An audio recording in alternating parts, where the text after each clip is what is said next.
Bon, on va retrouver à Moscou notre correspondant permanent Dominique Derda qui va nous parler de la Syrie et d'Alep en particulier pour évoquer, non pas pour évoquer la chute des quartiers rebelles, vous savez, avec l'appui de la Russie, mais pour vous parler de la mort de 2 infirmières russes. Elles ont été tuées il y a quelques jours et leur mort, Dominique, et c'est pour ça d'ailleurs que vous nous avez alerté là-dessus, leur mort a suscité beaucoup d'émotions en Russie. Bonjour.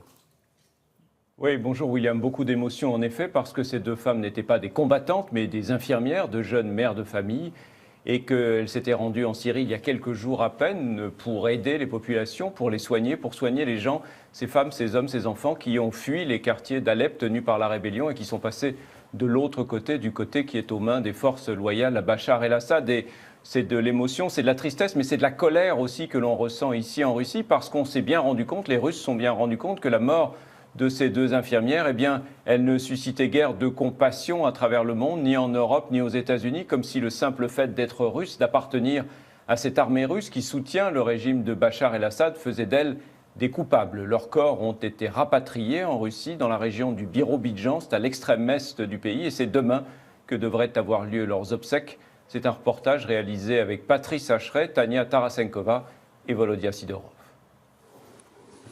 À l'entrée de l'hôpital militaire, le portrait des 2 infirmières, l'adjudant Nadiejda Durachenko et le sergent Galina Mikhailova, tués lundi à Alep, à 8000 km de là. Leurs collègues sont sous le choc.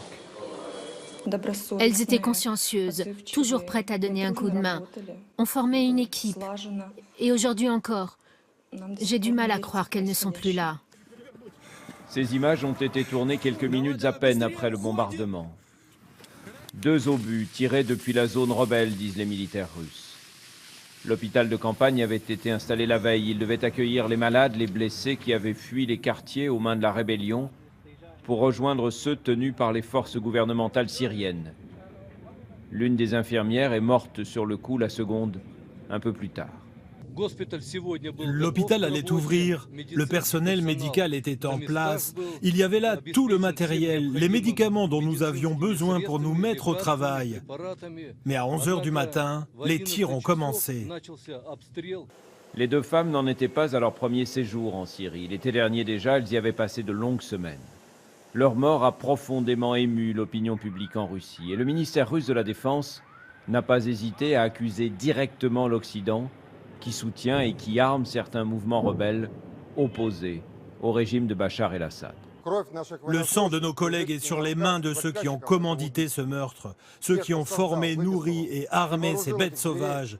Sur vos mains, messieurs les protecteurs de ces terroristes, vous, les États-Unis, la Grande-Bretagne et la France et les pays de votre coalition.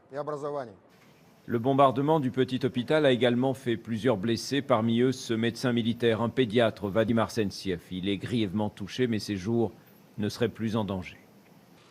Au Kremlin, Vladimir Poutine a tenu à saluer la mémoire des militaires tués en Syrie ces derniers jours. Les 2 infirmières ainsi qu'un colonel, un instructeur qui formait les combattants de l'armée syrienne au maniement des chars. On ignore dans quelles circonstances il a trouvé la mort. Officiellement, 24 soldats russes auraient perdu la vie en Syrie au cours des 14 mois passés.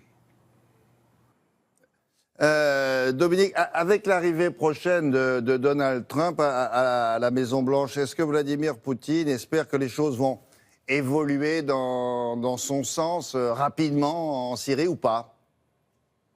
Sans doute, oui, William, et on l'a dit souvent, Vladimir Poutine s'est réjoui de la victoire de Donald Trump aux États-Unis. Il espère sans doute que pour le nouveau président américain, la priorité, ça sera de lutter contre le terrorisme islamique et non pas contre Bachar el-Assad et son régime. Maintenant, le président russe est bien placé pour savoir qu'entre les promesses de campagne et ce qu'on en fait une fois élu, eh bien, il y a souvent tout un monde. Alors, il compte profiter de cette période, vous savez qu'on appelle cette période de canard boiteux aux États-Unis, entre l'élection du futur président et son investiture au mois de janvier prochain. Vladimir Poutine entend sans doute profiter de cette période de canard boiteux, de transition, pour pousser le plus loin possible son avantage sur le terrain en Syrie. Et c'est vrai qu'une reconquête des quartiers rebelles d'Alep, ce serait pour lui et pour Bachar el-Assad, évidemment, une victoire très importante, raison pour laquelle, on le voit, l'armée syrienne met toutes ses forces dans la bataille pour essayer de reprendre la ville au plus tôt. Merci Dominique, à bientôt cette semaine.